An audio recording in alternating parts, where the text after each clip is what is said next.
All right, we're starting off our week with chicken pancetta meatballs from aplateful.com.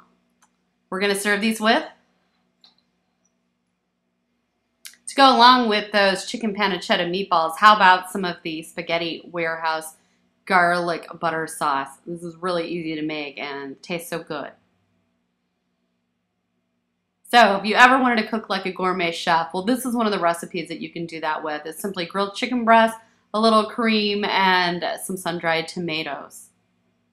Let's go out to the Red Lobster without even having to leave home. Tonight I'm going to suggest some Red Lobster clam chowder, and you can make up some of those Red Lobster biscuits as well.